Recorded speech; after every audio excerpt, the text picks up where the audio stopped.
دوستو آج کا قصہ بڑا ہی دلچسپ اور سبق آموز ہے۔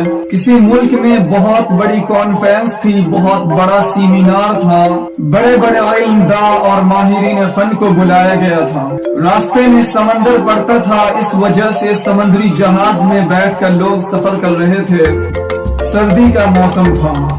ایک روز جب سورج کی کرنیں نکلی تو ماہرین فن حضرات اپنی اپنی کرسیاں لے کر ایک جگہ جمع ہو گئے، ایک جگہ اکٹھا ہو گئے اور اپنے اپنے فن کی باتیں کر رہے تھے۔ ہر شخص اپنے فن کی بڑائی بیان کر رہا تھا۔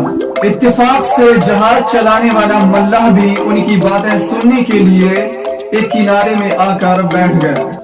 ان لوگوں کو مذاق سوجھی۔ ان میں سے ایک شخص نے ملاح سے پوچھا، کیا آپ کو انگریزی آتی ہے؟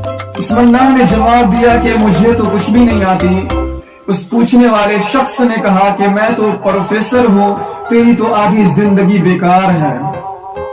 ان میں سے دوسرے شخص نے کہا کہ آپ کو انجینئرنگ آتی ہے؟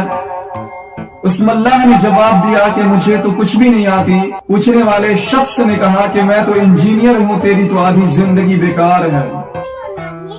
کسی نے پوچھا کہ آپ کو فزکس آتی ہے؟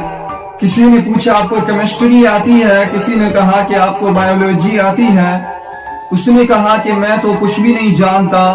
پوچھنے والے شخص نے کہا کہ تیری تو آدھی زندگی بیکار ہے۔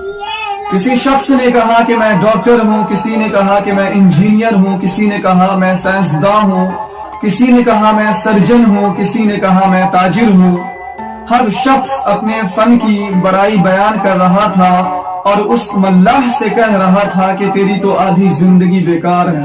اتفاق سے سمندر میں طوفان آیا اور جہاز ڈوبنے کی نوبت آ گئی۔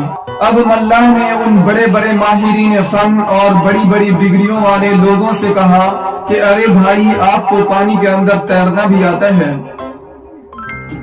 ان لوگوں نے کہا کہ مجھے تو نہیں آتا۔ ملاح نے جواب دیا کہ میری تو آدھی زندگی اور آپ لوگوں کی تو پوری زندگی بیکار ہے۔ دوستو، اس دنیا کے اندر ہر طبقے کے لوگ ہیں، ہر قسم کے لوگ ہیں اور ہر ایک کو عزت دینی چاہیے، ہر ایک کی قدر کرنی چاہیے اور جس کو جو ملا ہے اس پہ شکر ادا کرنا چاہیے۔ غرور اور گھمنڈ اور اترانا نہیں چاہیے۔